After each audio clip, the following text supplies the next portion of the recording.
Hi, everyone. I see a bunch of you are joining. I'm going to give it a few minutes just to let everyone join. It's so good to be here, and I'm really excited to do this presentation for you. We're going to start in just a couple minutes. So go ahead, get situated, grab some coffee or wine or whatever, and we will start soon. Um, just want to check some of my settings here, which is always so important. They don't let you check your settings on Zoom before you actually get into the room. Okay, yes, I can see your chats. Okay, so I guess you can see me. Go ahead when you join the call, drop a note in the chat box and let me know where you're joining us from today. I am from Denver, Colorado, and it's kind of cloudy and overcast here, but I'm always curious where everyone is from and where you're joining us from here. Albuquerque. I wonder if we'll get some international. I know it's late at night for some of them. California representing. Oh my gosh, it's going too fast. I can't read those so fast. So go ahead and look and see if there's anyone who's joining us from your neck of the woods. It's always fun to see where everyone's from. So what I want to do is I want to go ahead and get started. I realize there's still people joining and they will join in progress, but we are recording this, so I don't want to waste a ton of time in the beginning. I want to get right to it, and I have so much to cover today, which you guys are going to learn so much today. So bear with me. I want to get started. And a couple of technical things. You guys are welcome to chat when I'm presenting. I'm not always able to see the chat, so I will come back to the chat room at the end of the call or at the end of the session. If you have questions, please put them in the Q&A box. So if you see at the very bottom, you have a chat and you also have a Q&A. I don't know if yours looks the same as mine, but go ahead and put your questions in the Q&A, because at the end of the call, I'm going to come back to the Q&A. It's going to be easier for me to see the Q&A and go through any questions you have there versus through the chat where you guys might be chatting and sharing information. Okay. All right, so my name is Jenny Levine Fink. So many of you were on our last webinar, or you might follow me. So you might know me, and I'm excited to get to know you and have this very rare connection right now during COVID, which is very hard in many respects. Many of you know me from my blog, Good For You Gluten-Free. And I also wrote a book this year, or last year, I guess, at the end of last year. I wrote a book called Dear Gluten, It's Not Me, It's You. And with COVID and not really being able to go out and meet people and talk to people and stuff, I decided to do these webinars and bring that information to you and really connect us wherever we are. Even though most of us can't be out of our homes right now, I thought we would be connected and as part of my book tour, I guess you can call it. So this is my book. Ooh, it's got a glare on it. There we go. Dear Gluten, It's Not Me, It's You. So many of you have already gotten it and have sent me such beautiful feedback. I really appreciate it. It's available on Amazon. And I really hope that if you get it, that you give me some feedback. I love to hear from you. It's really your guide to living a gluten-free lifestyle, healing your body. And a lot of people say they didn't realize the kind of emotional support they would get from the book. So I hope if you're looking for some good tips and emotional support, this really is a great guidebook for you. I am also a certified integrative nutrition coach. And so I do I have studied nutrition, and I have studied gluten-free living in earnest. And I don't know everything, but I want to share everything that I do know with you to the best of my ability. What is really easier for me to do is to share my presentation. I can figure out how to do that. Oh goodness, how do I do that? And I want to share my presentation so that you can follow along and see the different things that I want to show you. Here's the deal. Oh, here it is. Okay, I couldn't find my screen share. I'm going to go ahead and share my screen so you guys can see my presentation. I'm going to walk you through some really great information about how to decode different confusing claims, products, and ingredients for hidden gluten. Okay, so you should be able to see the presentation.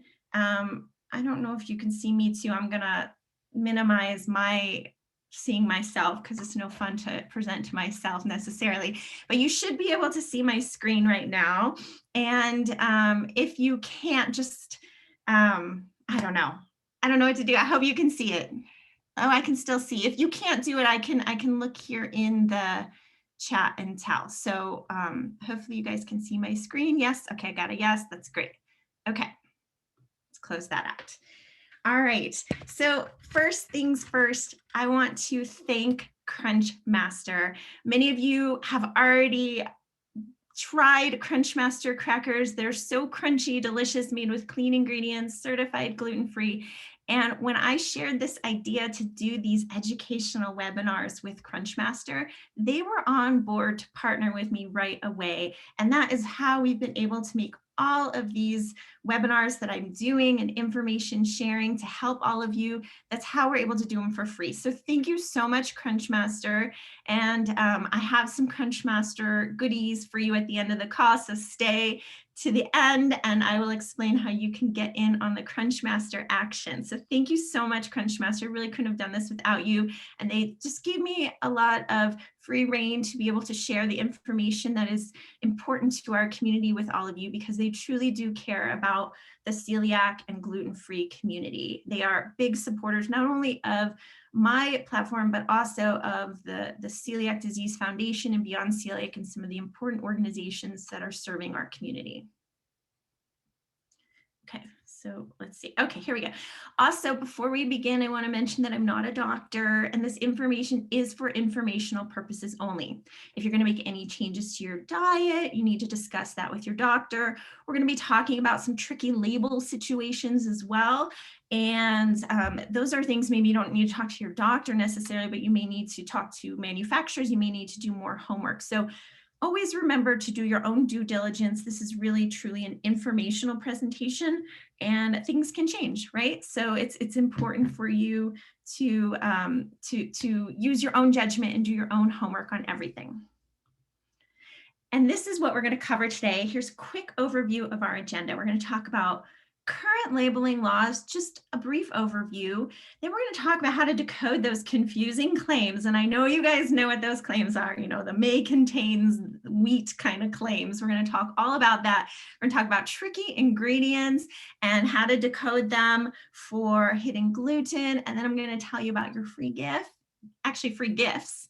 And I have a giveaway. I'm going to be giving away some books and coupons for Crunchmaster, so you want to stay tuned to see if you won. And then I'm going to spend some time with Q&A, about 15 minutes on Q&A at the end. So if you have questions, again, put them in the Q&A box, not the chat box, because that's going to really help me know what your questions are when it's time for Q&A. So this is a really fun quote that I love to share when I talk about food labeling, and it's from the great Dr. Joel Fuhrman. He's a great author, and if any of you follow him, you probably know he's really a great functional medicine doctor, really into food as medicine. And he talks about this quote. He says, "The most important thing to remember about food labels is that you should avoid foods that have labels." And there's a lot of truth to that statement in many ways, is that really the safest foods for you on a gluten-free diet are going to be foods without labels. The avocados, the eggs, the apples, the bananas, you know, those kind of things. And those are also the foods that are going to always be good for you in a way. You know, they have perfectly packaged nutrients in a lot of, you know, in an avocado. It's just perfectly packaged for you and there's no gluten. But you and I live in this real world and we want to be able to enjoy bread and crackers. We want to be able to bake. We want to be able to have a treat.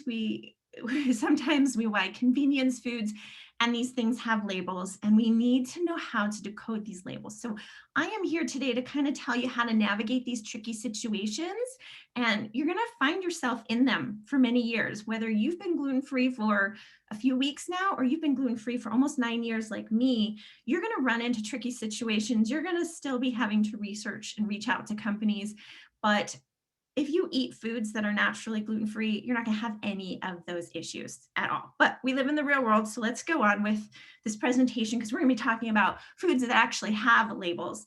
And so it's important for you to know, kind of innately know, the FDA guidelines. And what I want to say about the FDA guidelines is that they are voluntary guidelines. Okay, so manufacturers make these voluntary claims on their packaging saying, hey, it's gluten-free. That is a voluntary claim. That is not a mandatory claim or a required claim. It is not a claim that is followed up on or accredited by the FDA. The only way the FDA would know that a claim was not gluten-free is if enough people spoke out, and then the FDA has to go and research if that company is indeed making gluten-free products or not. So if you see foods that are labeled gluten-free, no gluten-free from gluten or without gluten, and this is labeling laws for US, I should say, for the US FDA. I know they're very similar around the world, but the product must contain less than 20 parts per million of gluten. And I'm going to show you what that looks like in a second. So I know that is a huge number, but let me show you what that looks like in a second on my next slide. And if it's going to be labeled gluten-free, it cannot contain wheat, rye, barley, or crossbreeds of these grains unless the grain has been processed to remove the gluten. So it's kind of a tricky situation where you might find a product that contains wheat and is labeled gluten-free. So we're going to talk about what to do in those kind of tricky situations that you might see out there and whether or not that product really is gluten-free or not. And all the products that are, I guess, required or not required or are part of this FDA gluten-free guidelines are all food and beverages, but it doesn't include meat and poultry. That is regulated by the USDA, and alcohol is regulated by the Alcohol, Tobacco Tax and Trade Bureau, but we are going to talk about alcohol in a bit. So this is what 20 parts per million looks like, okay? Let's try to visualize it. So this gray square you see here, this is 1 million pixels. I found this online. I thought it was really interesting. And if you see that little black speck there, little black square, those are 20 pixels out of a million. So the next time someone says, hey, a crumb is not going to hurt you, you can be like, yes, this is all it takes to set off an autoimmune reaction in your body if you have celiac disease, and it's all it takes to create inflammation if you have a gluten sensitivity. So just a crumb. So it really is a tiny amount of gluten. So when you are shopping and looking at products, obviously, most obvious thing you can do is look for the words gluten-free on the package. That always gives me a little bit of a sigh of relief because I know this company actually thought about if there's gluten in this food. And so here you see the Crunchmaster bag. It says certified gluten-free. And I wanted to show you, I couldn't show you the backside in the picture, but if you can see this, I think you can see. Oh, no, you can't see it. You're on my screen. Never mind. The back of a Crunchmaster bag has the actual certified gluten-free label on it too. So they don't just say certified gluten-free, they actually have that third-party seal on the back. You guys can't see it because you're looking at my screen, not me, but I can show you later. That was funny.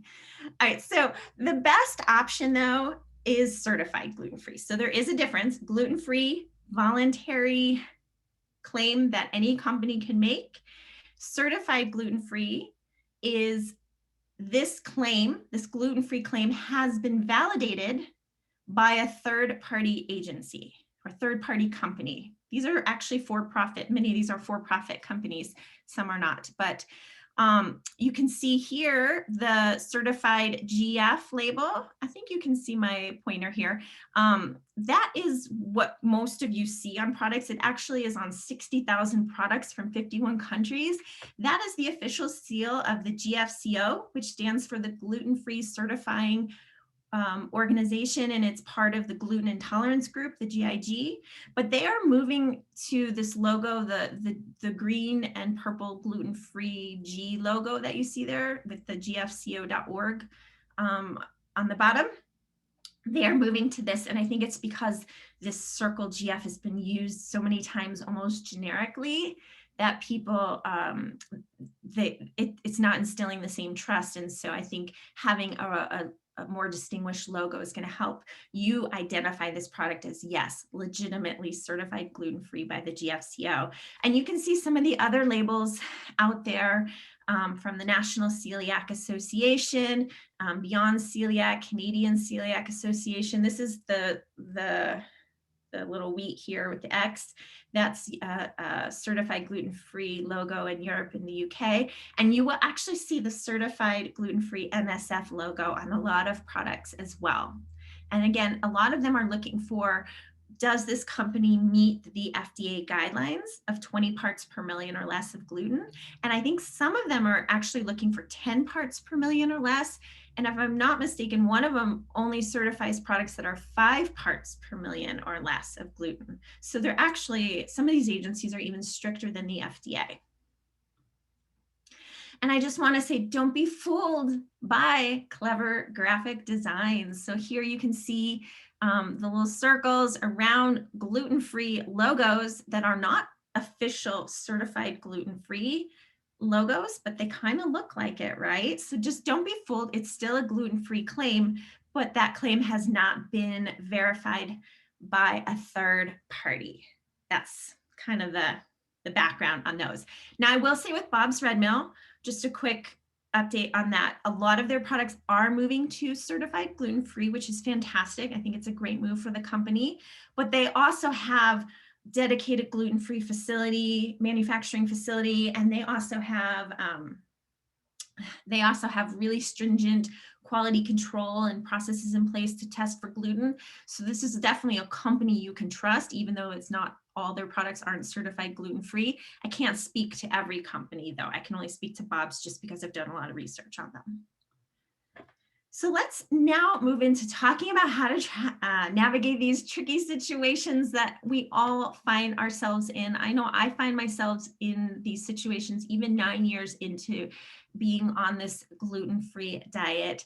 And that first tricky situation are those contain statements. And I think a lot of you may not really know what these statements mean. You might see them. Well, you are seeing them. I know you're seeing them on products, but you probably don't know why. And so there's actually, this is a requirement for manufacturers. There's an act called the Food Allergen Labeling and Consumer Protection Act.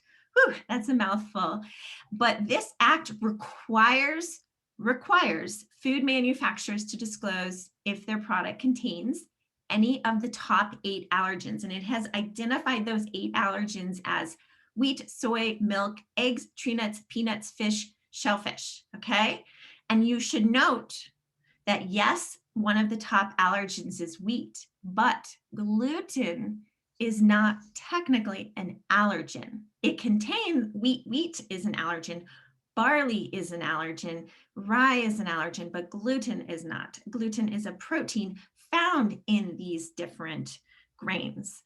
So while you can use contains statements to help you decode if a product has wheat, it's not going to tell you if a product has barley or rye or is gluten-free, okay? So there's just something to be really careful there.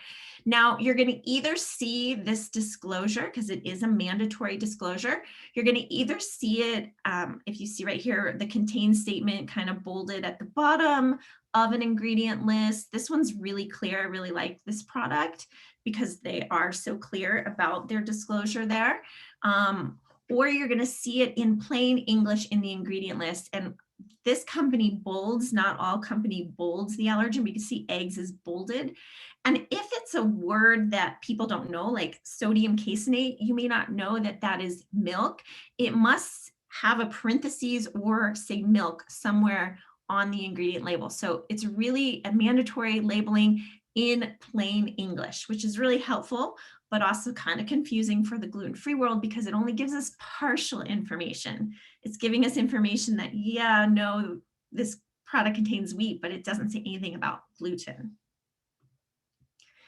And then we get into that next level of what happened because of that Food Allergen Labeling Act. We have now what I'm calling these precautionary labels that, you know, cover your footsteps, I should say, cover your arse, I should say. That's really what I wanted to say.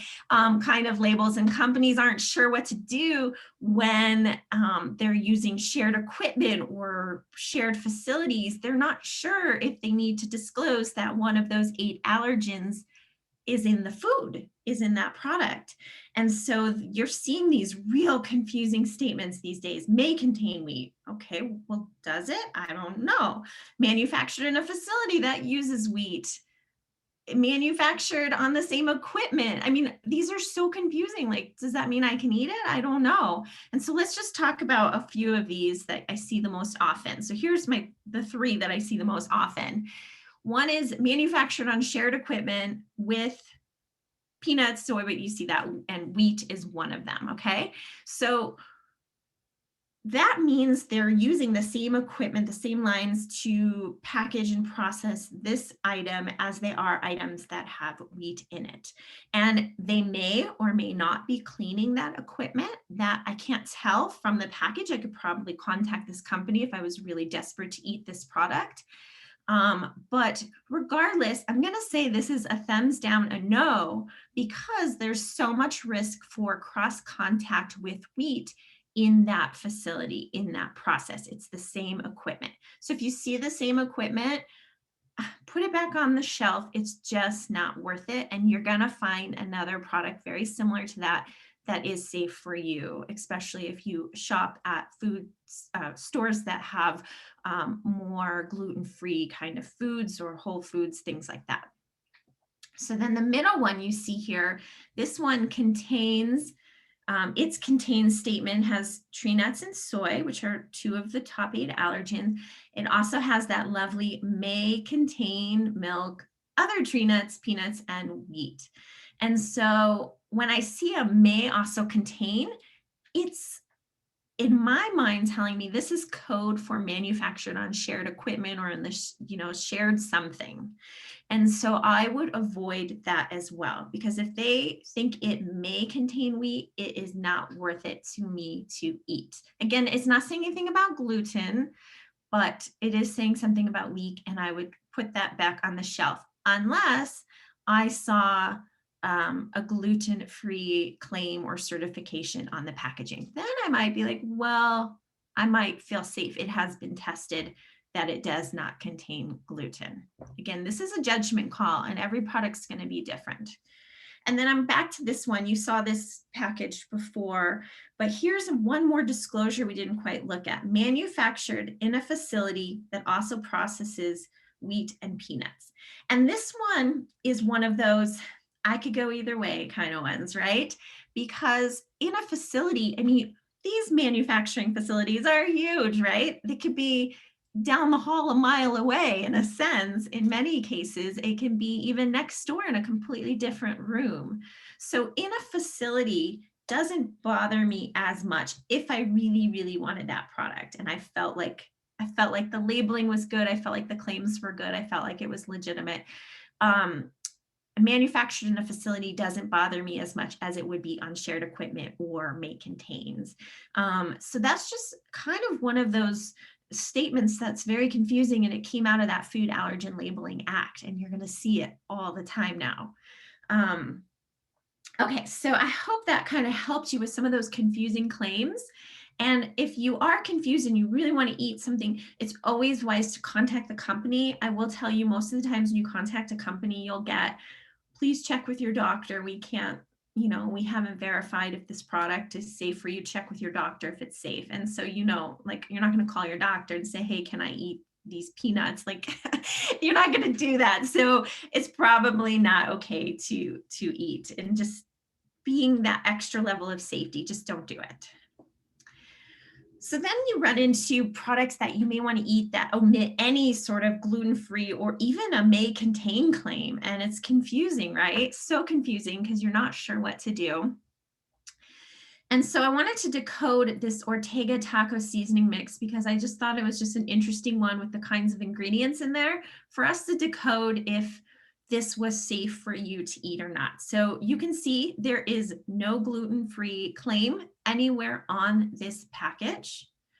And so that left me to look at the ingredient list. And I don't use this product. I just picked it off the shelf. I was like, oh, this will be a fun one for me to talk through because it didn't have any sort of claim on it. So that's just what I wanted to tell you. I just kind of picked it randomly in a grocery store. And so the first ingredient that stumped me a little was maltodextrin because it has the word malt in it. And if you've been gluten-free long enough, you know malt is a trigger word for barley. But maltodextrin is this food additive. It's added in a lot of foods. I bet you if you go through your cabinet, you're going to find maltodextrin in a lot of stuff. Most maltodextrin comes from corn or tapioca and not wheat, but it could come from wheat. But it is highly processed to the point that the gluten is removed. So even if it did come from, it is derived from wheat, that gluten would be removed because it's such a processed ingredient. Okay, let me just take a drink of water. Sorry about that. And so maltodextrin, I'm usually okay with. I mean, it's not like ideal to be eating maltodextrin, right? But it's gluten-free for all intents and purposes. Then you're going to see modified food starch. And here on the Ortega label, you see modified cornstarch. So that's really helpful, actually. So I wasn't questioning that ingredient because I know cornstarch is gluten-free, but most of the time you'll see modified food starch. So just if you see modified food starch, know that most food starch comes from corn or potato, but it can also come from wheat. And if it does come from wheat, there should be a contains wheat statement on the packaging or in parentheses on the ingredient label, okay? So I would be okay with modified cornstarch because I know that it comes from corn. But here's the ingredient that kind of makes me shudder a little, and that is yeast extract, or sometimes you'll see autolyzed yeast extract, okay? Do not confuse yeast extract with yeast. Yeast is what you use to bake bread and helps bread rise, and it's completely gluten-free. Yeast extract, however, is a totally different food. It is made from spent brewer's yeast. So spent brewer's yeast is a byproduct of the brewing process. Like if you're brewing beer and then you're using barley, rye, wheat, or whatever to brew that beer, and then you have these leftover grains after you brew the beer, that is often used as yeast extract. And that likely contains gluten because we know brewing and beer contains gluten, which we will talk about if you didn't know.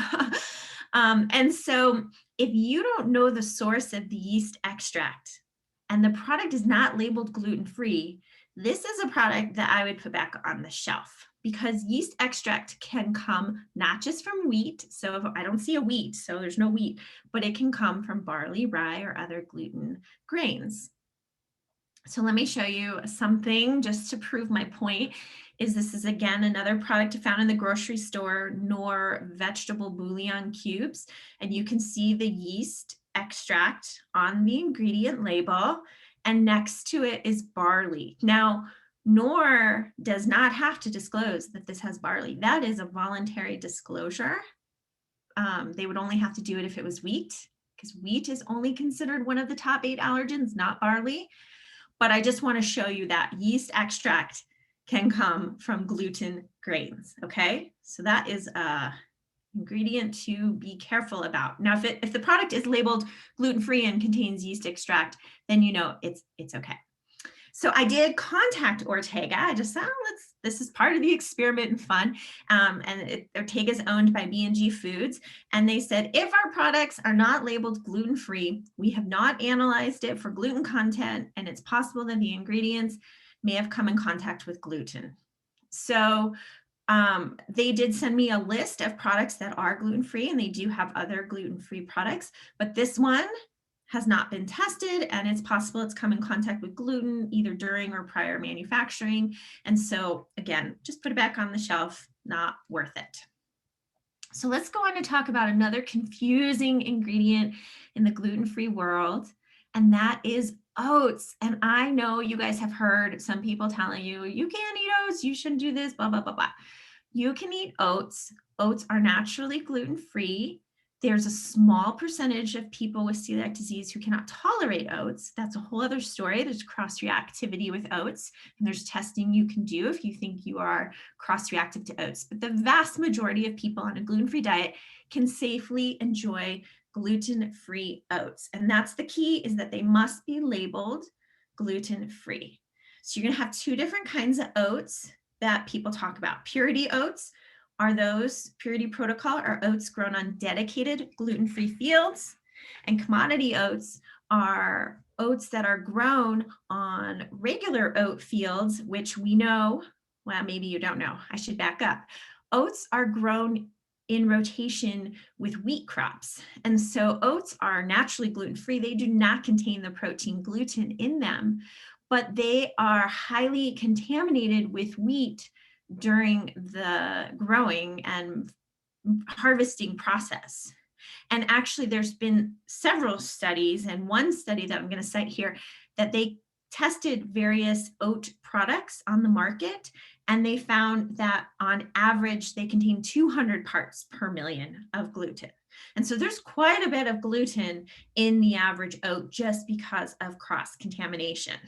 But when you get these cross-contaminated oats, companies will optically or mechanically sort and scrub them of any traces of wheat.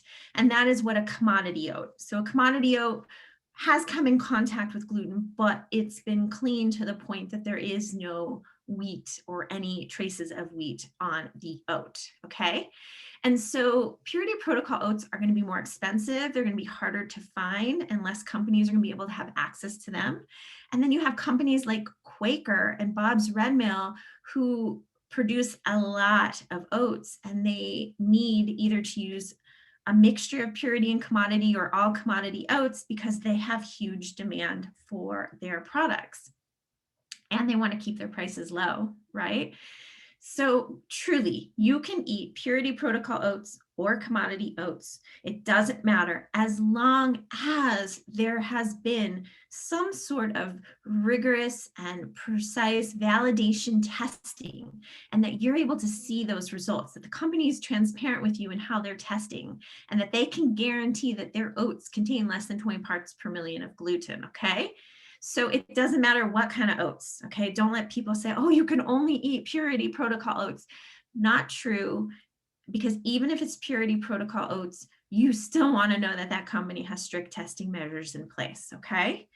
And herein lies the issue with Cheerios. And I told you, if you saw my emails leading up to this webinar, that I was going to go there and I was going to talk about some of the controversial things that I think a lot of people are scared to talk about.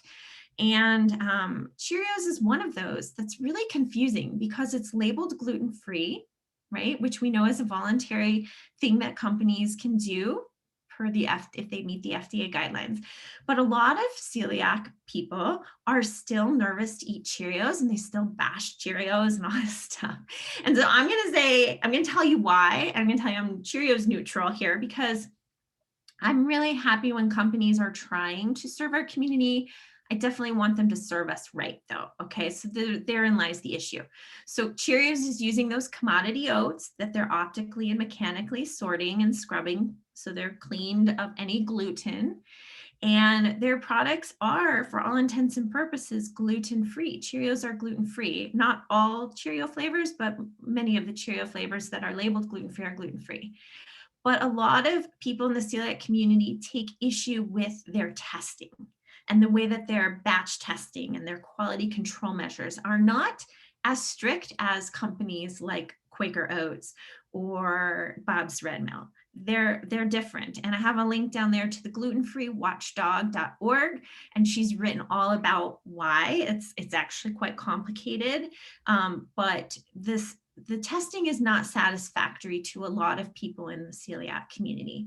And the other thing is that for many years, people have been nervous about Cheerios. And it makes me wonder why over the years, General Mills has not gone the route of getting certified gluten-free. Is there something that they're not telling us? I don't know. If I had the deep pockets of General Mills and people were upset because they didn't think Cheerios were really gluten-free and that I was making a false claim, I would probably go and get a third party to validate that. Okay, so these are the questions people have. Whether or not they're rational or not, I don't know, and that's for you to decide. But that is why there is controversy over Cheerios. Not because it contains oats, it's that it's the way that the oats are tested may not be as stringent as other companies that use commodity oats. Here is another crazy ingredient that upsets me because it contains gluten, but brown rice syrup. So brown rice, gluten-free, naturally gluten-free.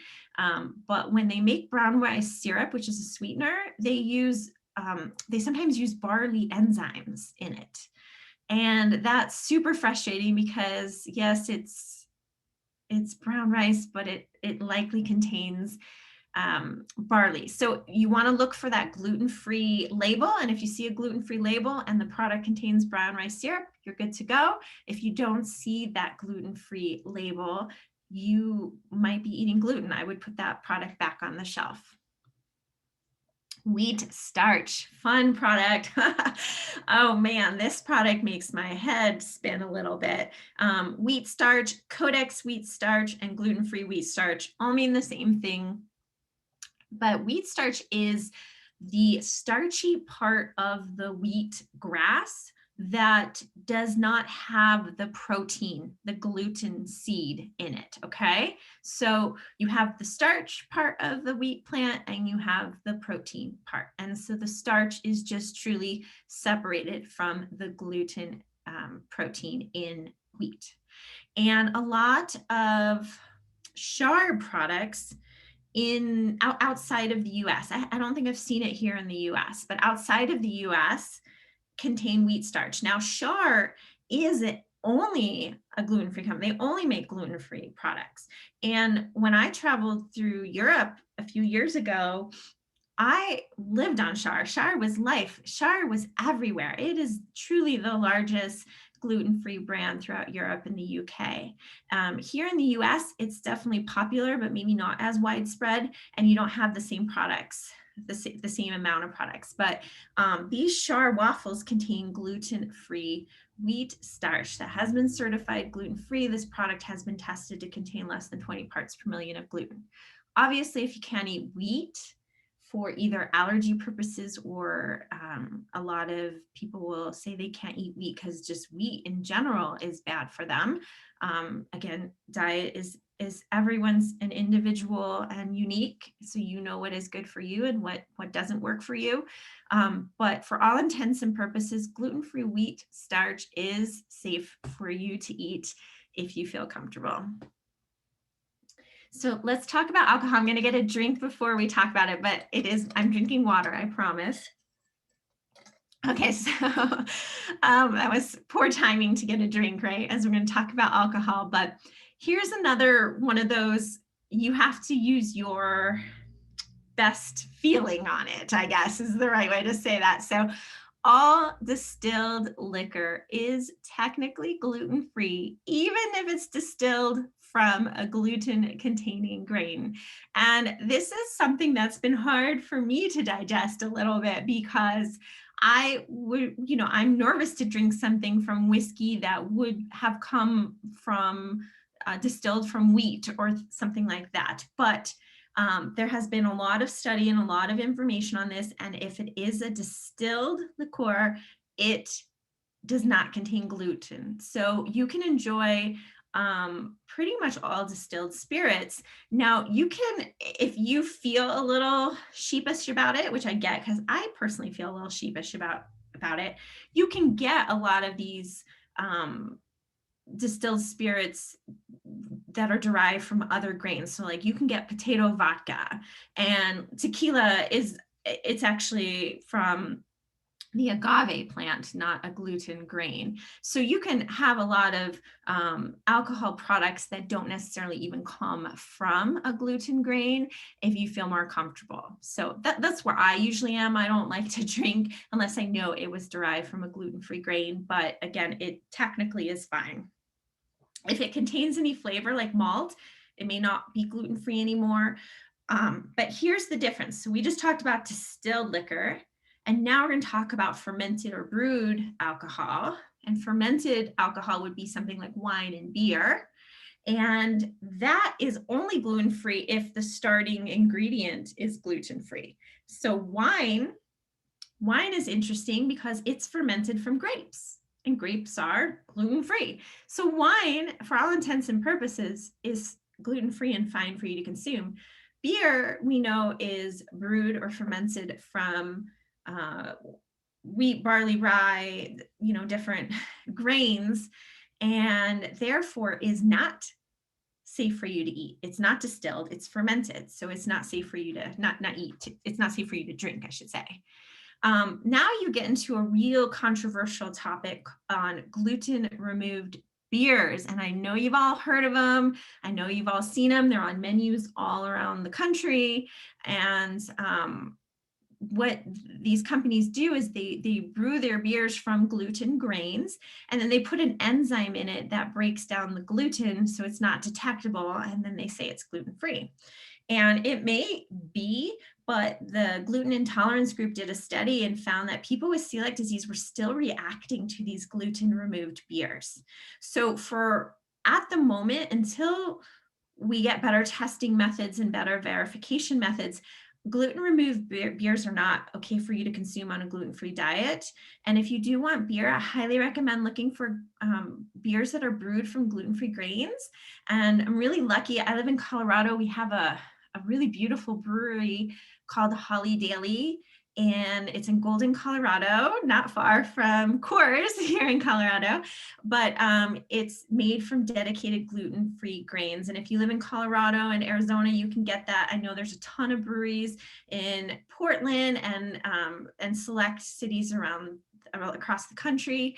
And so come for a visit, come to Colorado and have some beer at Holly Daily in their brew room.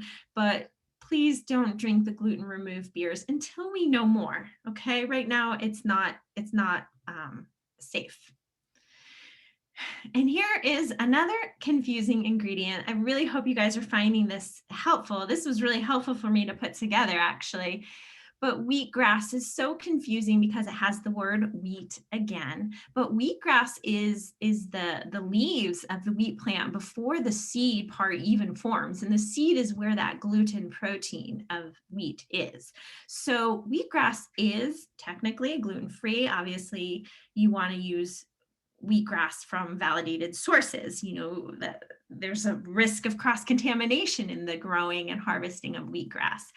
But here we have a product like a juice blend, and you can see it is certified gluten-free by the NSF. So I would feel 100% comfortable having this product because it is certified gluten-free. And so I just want to tell you, wheatgrass and also barley grass, same kind of thing. If the product is labeled and certified gluten-free, you can enjoy it. If it's not, I would put it back on the shelf because I'm not sure if it's been validated to not contain the gluten part, the seed part of the wheatgrass. Sourdough is another thing. Somebody told me when I first went gluten-free that I could still eat sourdough bread on a gluten-free diet. And when I did more research on that, I was like, oh my gosh, I cannot believe someone is spreading this rumor. It is not true. Sourdough is lower in gluten, I should say, because fermentation breaks down the gluten protein. So people who might have trouble digesting wheat find sourdough more easily digested because the fermentation process is pre-digesting a lot of that gluten. But it is far from being gluten-free, and you'd be so hard-pressed to find sourdough bread prepared in a way that is completely void of gluten, that the fermentation has broken down gluten so much that it's not in it anymore. That's just really impossible. And so if you do want to have sourdough bread, I recommend buying it. Bread, seriously, is a small company out of San Francisco, and they make delicious sourdough bread. But even better is if you make your own sourdough starter, you can use it to make your own bread. Like you could buy a bread mix let's say, from a company that's certified gluten-free. And instead of using the yeast in the bread, use your sourdough starter as the yeast. And it's going to taste so delicious. It's going to have that little tang, and it's going to be a little easier for you to digest as well. If you do want to order some bread from Bread Seriously, they gave me a free shipping coupon a long time ago, Good For You 10, and I'm happy to share that link and that coupon with anyone if you want to email me after this event. But I do recommend that company. I do enjoy their bread. All right, so here's another crazy, crazy Wild West in labeling, and that is supplements. And you have to be really careful with supplements because they don't have to abide by the same rules as food and beverages. So really read those supplement labels carefully, do your due diligence, look for maybe certified gluten-free whenever possible. And I just want to show you a couple of confusing things that happened to me, and just to show you why you have to do that extra level of detective work when you're enjoying a product. But if you see this supplement here on the left, I swiped this picture. Someone posted it in my gluten-free diet support group on Facebook. And she's like, is this gluten-free? Is this safe? And you can see, I don't know if you can see this, it says contains wheat ingredients, but then right below it, it says no gluten. So I know I'm scratching my head, and I told her, I said, I don't know.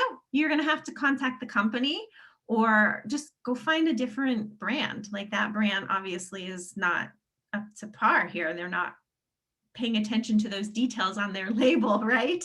There's wheat in it, and it says no gluten. So I'm not sure where the wheat is coming from, if it's gluten removed, what it is. So that is something to be aware of. This is last year product. This is not old. This is recent.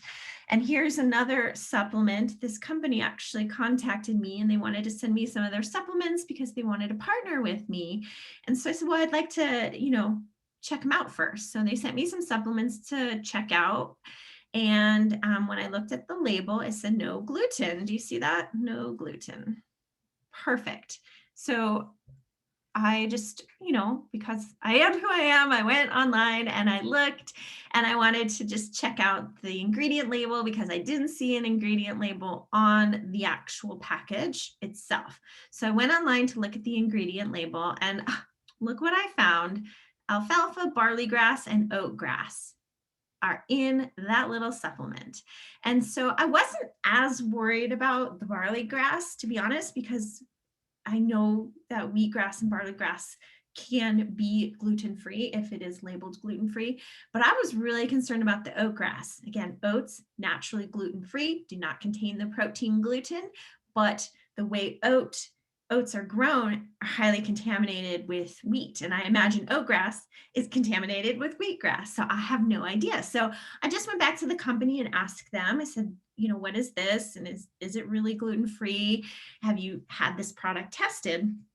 And for the first time ever, a company sent me their testing. They had sent the supplement to a lab to be tested for gluten, and they had the results. And she sent me the results, and like my mouth dropped when it said that the product tested at 45.5 parts per million of gluten, not FDA, right? That doesn't meet the FDA requirement of 20 parts per million of gluten. And so she's saying no gluten, and that is not true. And so I went back to her. She has switched it. It was actually really nice to be able to help a company see that. But man, if I had taken that capsule without doing the research online to see the ingredient list, I would have been glutening myself every day through a simple supplement that said no gluten on it. Cautionary tale. And finally, one more cautionary tale in the Wild West of gluten-free labeling is that you must always check the package every time, because packaging ingredients can change. You can Google Light Life and find many people saying it's gluten-free, but guess what? In December, Light Life decided to add vital wheat gluten to their hot dogs, their plant-based hot dogs. And the only reason I know this is because someone messaged me on Instagram, a friend, and she said to me she had the jumbo smart dogs and she had the regular size smart dogs. and one of them had vital wheat gluten and the other did not. And she was so upset because she almost glutened her whole family that night. And so she said, do you know anything about this? I said, no, but I'm going to reach out to Light Life and ask them, because I was under the impression that it was a gluten-free product too, especially when I was first introduced to them.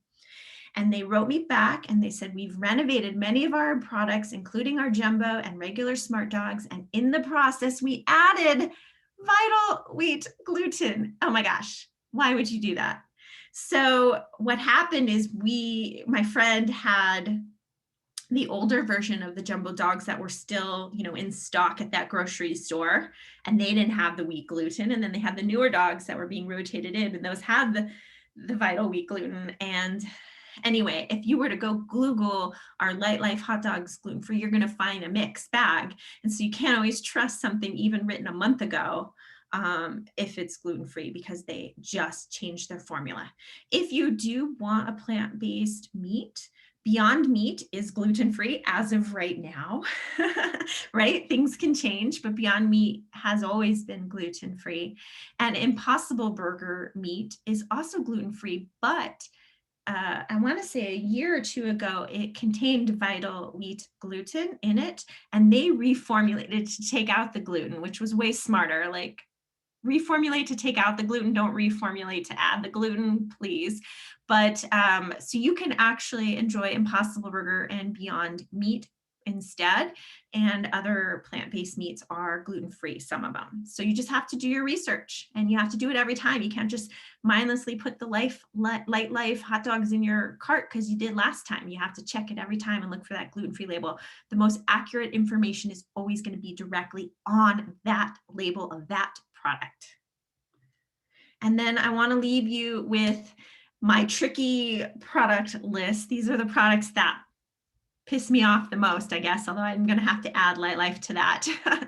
But here are a few products that contain gluten. Haribo Gold Bears contain wheat syrup. Wheat syrup can or cannot, sometimes does not always contain gluten. So if it said gluten-free, I'd feel more comfortable, but it does not. I even looked at the Haribo Gold Bears for Valentine's Day the other day at the grocery store, and it said it contains wheat syrup as well. Again, wheat syrup is one of those weird ingredients that may or may not contain gluten, and the gluten may have been removed. But if I don't see a gluten-free label on it, it's not something I'm putting in my cart. Red Vine's first ingredient is usually wheat. Crazy, right? Soy sauce, most of you know, mostly wheat. Use tamari or gluten-free labeled soy sauce. I'm going to say this wrong. I say it wrong every time. Seitan, S-E-I-T-A-N. It is a very popular plant substitute for meat, for, kind of has a texture of chicken or pork or something like that. It is vital wheat gluten. Just don't eat it. It's just another name for gluten. The Crab Smart imitation crab chunks, those are from Whole Foods. Those contain wheat gluten. You can find some imitation crab without gluten in it, but I feel like most of them have the gluten in it. Creamy Caesar has soy sauce in it. Guardian classic meatless meatballs, and also Morningstar products, all of those fake meat products, again, all have gluten in it, most of them. Any thick gravies are usually thickened with some sort of starch, and that Heinz one happens to be wheat starch, or wheat, not just wheat starch, wheat. Play-Doh is made from wheat. So if your kids are playing with it, it gets in their fingernails and they have a real reaction to gluten, they're likely eating bits of it that are stuck on their fingers. There is Play-Doh alternatives that do not contain wheat that I recommend. And my least favorite product is Rice Krispies. I hate when people put gluten on naturally gluten-free products. Puffed rice should be gluten-free, right? It's rice, but it is coated with barley malt. So it's off limits. You'll have to find a different brand of crispy rice if you want to make your Rice Krispie treats. Okay, so that was a lot of information, and I was really wanting to get through all of it and leave plenty of time for questions. So we'll just take a deep breath here. Now, I promised that I wanted to give away 5 copies of my book because I am so excited about this book and I really hope that you'll check it out. But I want to give away 5 copies to 5 winners. And I also want to give away 5 Crunchmaster coupons for free Crunchmaster crackers that you can get in the grocery store. So 5 people are going to get both a copy of my book and 5 coupons for Crunchmaster. So maybe a few minutes before we got on the call today, I took the list of all the registrants and I put it in this little spinning wheel online and randomly selected 5 winners. I'm going to show you the 5 winners. Woo! These are our winners. Congratulations. I'm going to reach out to each of you, but if you see your name on there, reach out to me and send me your address because I've got some crackers and a good book to send your way, okay? So congratulations to our winners. But I don't like to leave without everyone getting something. It's my nature. I just want everyone to have a free gift. So I have a couple things for you. One, I have a $1 off coupon to Crunchmasters. Now, we had some technical issues with the coupon today. So I'm going to send that to you either later this week or next week. So watch your inbox for the $1 off coupon, and then you just click on it and print it. And it's super easy. Take it to the store and you'll get $1 off these delicious crackers. But you just have to be a little patient with me because I had a little technical issue with the coupon today. And then the other free gift, some of you might already have it, I don't know, but I have this cheat sheet and it has over 100 potential sources of hidden gluten. You'll see things like yeast extract on that list, right? And so you can use that list just as a little cheat sheet when you're shopping to see if an ingredient is okay or not, okay? So I'm gonna email that to you along with the replay link to this webinar. So you'll see that in your inbox probably in about an hour after this webinar, okay? And then you'll see the Crunchmaster coupon in a few days, I promise.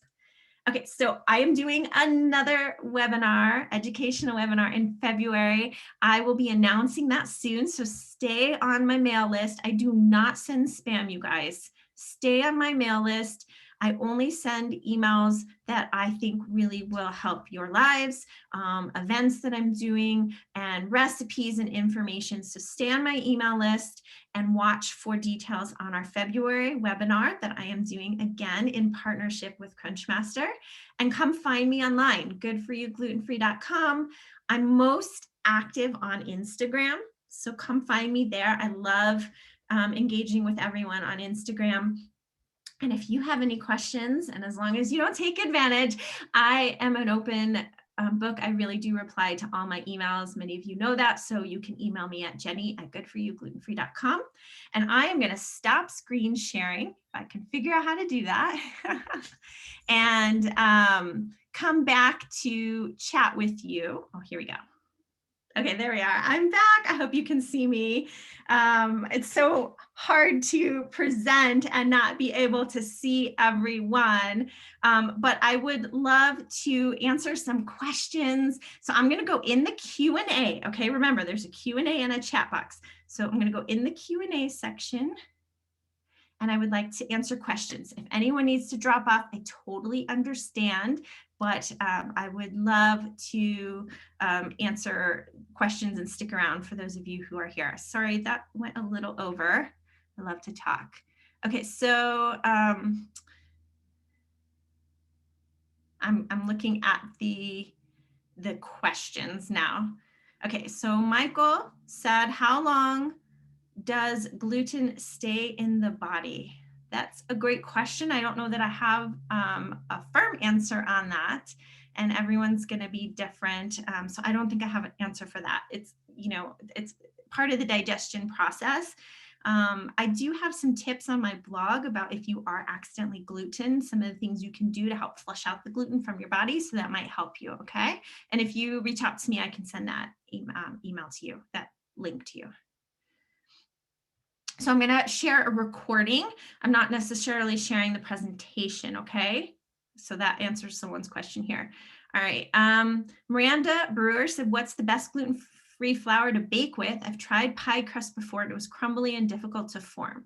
Okay, so gluten-free flour I have found is something people are like they like certain brands and they don't like certain brands. So I have my favorites, obviously. What you want to do is look for a blend that either says like a 1-to-1, measure for measure, cup for cup, and it should contain some flour, like a rice flour, and it should contain some kind of starch, like potato or corn or tapioca starch, and it should contain some xanthan gum. And xanthan gum is an essential ingredient. And if your blend doesn't contain xanthan gum or guar gum, you need to add, I think like about a tablespoon per, oh, I don't know if it's tablespoon or teaspoon per cup of flour. I'm not remembering this right, but I usually use blends with xanthan gum in it already, and it is essential ingredient because I actually once baked some bread and I forgot the xanthan gum and the whole thing was crumbly and didn't at all hold together. So it really is like that gum. It kind of mimics gluten in that sense. I really like Bob's Red Mill 1-to-1. I do work with that company a little bit, but I like that it's a dairy-free and a corn-free flour. But there's other gluten-free 1-to-1 flours. I know Pamela makes a wonderful flour. Jules gluten-free does. That one I know has cornstarch. So just keep that in mind. Cup for Cup contains milk. But it's a great flour if you are okay with dairy. And so those are just the ones that I can think of off the top of my head. I've tried a lot of them. King Arthur has a measure for measure one as well. And I know a lot of people like. Okay, Chris said, I'm not clear on oats. Some friends tell me, yes, you can eat them, and others tell me, no, you cannot. Well, I hope I cleared up oats. I hope you were listening carefully, Chris, during oats. Now, some people cannot tolerate oats, and if you are worried that you would have a cross reactivity, like sometimes oats can mimic the reaction of gluten in people with celiac disease, and there are tests, and if you send me a note, I'm happy to send you a link to some of the tests that you can take to check if you have a oat cross reactivity. But I'm going to say most people can safely eat oats, okay? And you just want to look for that gluten-free label, even better, certified gluten-free, and you should be able to safely eat oats. Now, you know your body well. You eat oats and you feel sick, don't eat them, okay? So it's really up to the individual, but I will hopefully am helping you understand that you can eat oats safely. There's just a few people that cannot, a small percentage you cannot. Okay.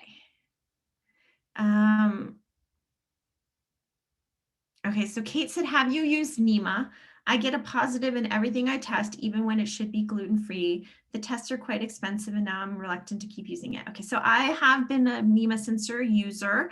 For those of you who don't know a NEMA sensor, it's like this little triangle, small, portable, pocket-sized device that you can take with you to restaurants or wherever, put it in your purse, and you can test your food for hidden gluten. So you can take a little piece of your food, put it in the test capsule, put it in your sensor, and in about 1 to 2 minutes, you'll know if the food has gluten in it. So a couple of things with NEMA.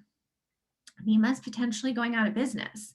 They sold to new owners last year and sold to a very large medical device company in the middle of COVID here. And the medical device company is telling us that they're going out of business. But right now, the fate of NEMA is not known. So don't suggest investing in one until we know.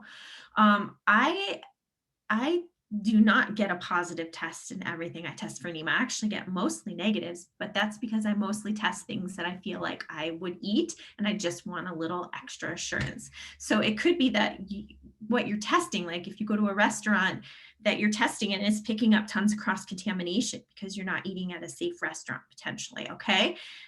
So honestly, it shouldn't be all positive results. It can really vary on what you're testing, okay? Nutritional yeast, as far as I know, nutritional yeast is gluten-free. Obviously, you need to look at the label and make sure that's all that is in there, okay? I hope that answers your question, Lynette. You have to do some research on that on your own, okay? For sure. But again, yeast is gluten-free. Yeast extract, very questionable. Nutritional yeast is a whole different ingredient, and I think most brands are safe, but there could always be a brand that's not, so you have to look at the label of the actual brand you're using. Okay, Jill said, how can you figure out if gluten is in cosmetics or toothpaste? That's a very hard thing. So there are certified gluten-free cosmetics. I use a couple different brands. Use Red Apple lipstick, and they make all sorts of cosmetics. I use Gabrielle Cosmetics, which they actually sell at Sprouts. Isn't that funny? And I think they sell it at Whole Foods. So I do use some certified gluten-free cosmetics. Not everything I use is certified gluten-free. I do check labels and I do reach out to manufacturers, okay? Toothpaste, you also can reach out to the manufacturers. One tip when you're looking at a manufacturer website, so you go to, Crest toothpaste website, go to the FAQ section. That stands for frequently asked questions. And then just do like a control find on your computer and look for the word gluten. And a lot of times you'll see they address gluten in their FAQs. And that's going to be really great, accurate information because that's from the company itself. And you can always reach out to these companies. Most toothpastes, I believe, are okay, but you have to check your own because I don't know which one you're using. I don't have a handout. I just have a replay of this video, okay? I know some of you are asking for a handout, but it's a replay, and I am going to send you the 100 alternative names for gluten too. So you're going to get that handout. For the taco seasoning, you didn't mention the natural flavorings. Is that something that has to be checked? Yes. Natural flavorings, like, what does that mean? Like, dirt is natural, right? So you do have to check out what that means, okay? If it's wheat, it will be disclosed somewhere on a contains statement because of the Food Allergen Labeling Act, but that doesn't say anything about gluten. We know gluten is more than just wheat. All right, Kate asked, does corn have the same issues as oats if it's rotated in wheat fields? Well, I guess if corn is rotated in wheat fields, it might, but I haven't heard that it is. So if you have a source, Kate, that you can share that you see corn being cross-contaminated in wheat, I'd love to see that. But interesting with corn is it comes in that husk or whatever that thing's called that protects the corn as well. So the cross-contamination is usually on the outside, if anything, and it's easily washed off. And we wash the corn, we see if it has gluten on it in many senses, but with wheat and oats, it's really hard to tell those grains apart, right? So we can't really wash oats of grains. So I don't think there's the same worry with corn, but I don't know. Wendy said, when do you see companies having a consistent labeling for everyone with gluten issues? Well, the FDA tried to make that consistent. So if you're seeing someone making gluten-free claims that aren't right, you need to report them. It's actually really easy to report them to the FDA. You can go on the website and find the right contact really easily. It would be nice if there was more consistent labeling and contains statements, consistent labeling with food and with drug companies. Right now, we are seeing a big movement of drug companies having to disclose what their inactive ingredients have and may contain and having to follow some of these same rules. So we're going to see changes. It's coming. But I do think we've come a long way. We've come a long way in consistent labeling, not quite there. All right, Sylvia said, what is your intake on corn and rice being gluten-free? My husband has done research and read how corn and rice are so close to gluten, they can be damaging for people with celiac disease. Have you heard of this? So I think you're also referring to that cross-reactivity, and there are some people who experience cross-reactivity to some of these grains because some of these grains do mimic the look of the gluten protein, and your body can become confused and not know if it's consuming gluten or something else. This happens in maybe a small percentage of people, and there are tests that you can take to check if you have a cross-reactivity to all of these different grains, to be honest. It's called a Cyrex Array 4. I think it's the 4. Don't quote me. You can Google Cyrex, C-Y-R-E-X. I'm happy to send you a link if you email me, and you can actually check. But most people with celiac disease can tolerate other foods, okay? Gluten is just one food you have to avoid. Sometimes if you are having trouble digesting other foods, it might mean that you have some gut issues. So I'd go see your doctor or a nutrition professional to help you assess if you might have gut issues and having trouble digesting because you have poor gut health, leaky gut, something like that. And she also asked, would you trust products that say certified gluten-free, but made in the same facility as wheat? And yes, I would. If it's certified gluten-free, personally have that level of trust. That company took the time to get third-party validated. And the same facility could mean, like I said, it could be like miles away, 20 doors down in a facility, a huge facility. So I take more pause with manufactured on the same equipment, the same room, may contain wheat. Those are some of the ones I take issue with. Okay. Lynette says, how do you feel about Trader Joe's products, which say gluten-free but aren't third-party certified? Okay, so I do get the Trader Joe question a lot. So Trader Joe's does have gluten-free products. They are not necessarily certified gluten-free. I've independently tested quite a few Trader Joe products, not all of them, but quite a few, and they have all tested fine. They all are gluten-free. So I think if Trader Joe's is saying it's gluten-free, and you're not getting sick, it's gluten-free. Now, where you run into issue is when Trader Joe's doesn't say gluten-free, but it doesn't have gluten ingredients in it. So it's something that's not labeled gluten-free, but it doesn't look like it has gluten in it. That's where I think you might run into some tricky things, because Trader Joe's really does label so many products gluten-free. So if they're not labeling that product gluten-free, there's probably a reason for that, right? So I would maybe not get products that aren't labeled gluten-free, or I don't know. I have tested some of them with my NEMA sensor. So someone said, do you think wheatgrass is safe for someone with celiac, even if it's certified gluten-free? I do, if it's certified gluten-free. And there are some people though, and actually Dr. Tom O'Brien, who is a great doctor, he wrote the foreword to my book. He advocates for people not eating wheat at all, regardless of gluten. And so there is a large percentage of people who are gluten-free who also are wheat-free, I guess you could say.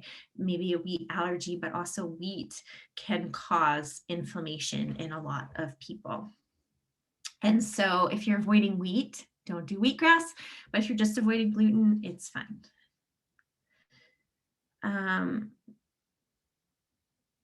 Okay, so I'm just gonna go through a few here. What are your thoughts on natural flavor? I heard sometimes it may be gluten-free. I think I covered that. So natural, like I said, dirt can be natural. So you have to just look at other clues on the label, okay? Joe C said monosodium glutamate, MSG, and that is also like a preservative. And for a slew of reasons, a lot of people avoid MSG. But I believe it is super processed to the point where any gluten that would be in it is removed. So I would check for other clues on the label if that product is gluten-free, okay? But I'll never forget when I first started label reading and was looking at products that I was buying, like this French onion soup mix that I would use to make, briskets and things like that. And when I turned it over, not only did it have gluten in it, but it also had MSG. And I was like, I cannot believe I've been feeding my family this for so many years. So really, when you are gluten-free for the first time, you can actually, your eyes are just open to what you've been eating and the kind of crap that we're putting in our bodies. So if I see MSG, I'm just usually putting it back on the shelf, not just because of gluten, but in general, okay? Let's go. I get confused with soy, Colleen says. Soy sauce has gluten, but I see other products with soy. Is soy bad? Okay, soy is gluten-free. It's made from a soybean. And I try not to put like products in a category of good and bad. I mean, I guess we can put MSG in bad, right? But soy, there's a lot of studies that say soy can be good for you. There's a lot of studies that talk about other things with soy I'm not going to get into. But Soy sauce is not just made from soy. It is made from soybeans and it is also made from wheat. Okay. Tamari is just made from the soy. And so not all soy is bad. Some people can have a reaction to it and avoid it. This would be a whole other topic talking about soy. So I'm not going to go into it, but be careful not to put soy in the bad category because it is in so many products and it's not always bad. It's found in a lot of processed products though. Carolyn wants to know how to get a copy of the slide that includes the GF label icons. Just email me, Carolyn, and I will get that to you. I can take a screenshot, or you can watch the video again and take a screenshot.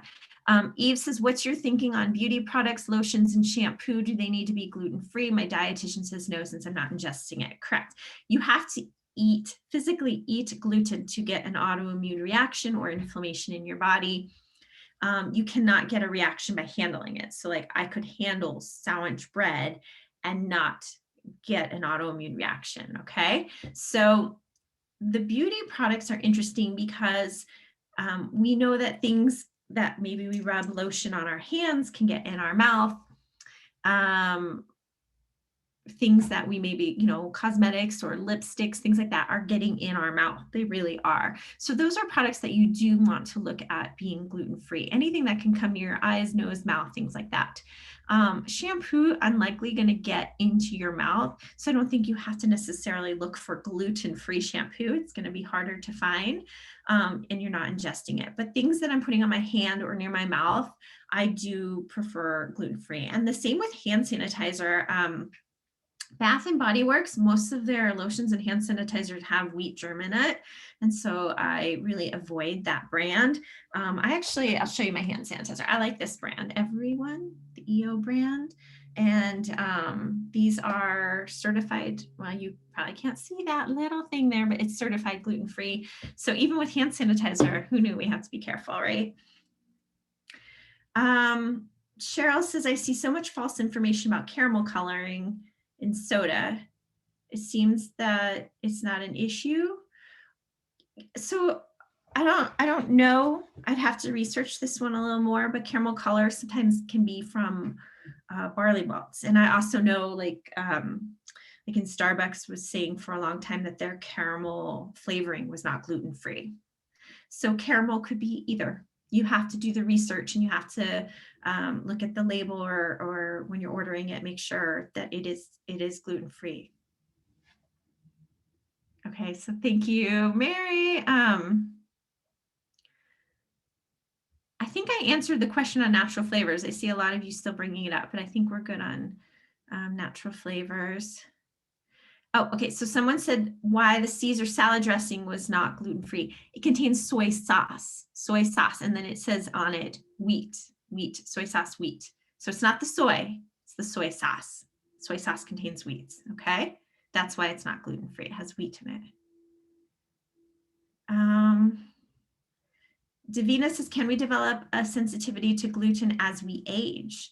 And I mean, this is a big question. So with celiac disease can turn on any time. So you may have the celiac gene and go through your whole life not ever having celiac seemingly turn on. But right now, as you age and things like that, it can turn on. And we're actually seeing the highest rate of celiac diagnosis of people over 40 and well into their fourth, fifth, and sixth decade of life. And so you can get celiac disease at any time. It can turn on any time.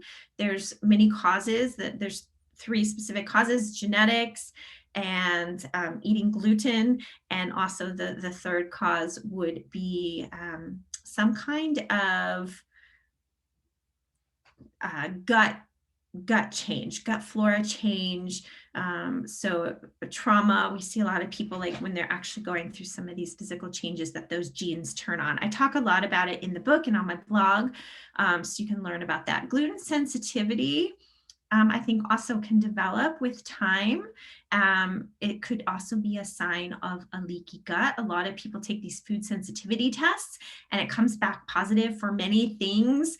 And all of a sudden they feel like they can't eat anything.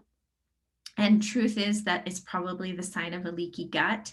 There is one food that your body does create memory cells to, and it always knows that it doesn't like, and that is gluten. So even people with a gluten sensitivity, it's pretty much a gluten sensitivity for life, where if you have trouble tolerating other foods, like let's say almonds are bothering you right now and your food sensitivity test comes back positive and high reactive for almonds, it could more be a sign that you're eating almonds and you have a leaky gut, and then the blood test is picking up on almonds leaking out into your bloodstream.